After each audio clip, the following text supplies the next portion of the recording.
we divide 389 by 5 in a long division method. 5 times 7 is 35.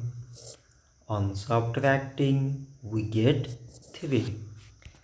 So now we put down this 9 and it is 39. 5 times 7 is 35. On subtracting, we get 4.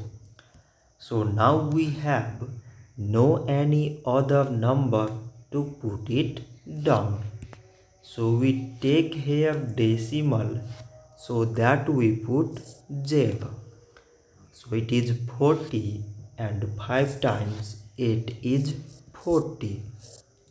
On subtracting, we get 0. So 389 divided by 5 is 77.8.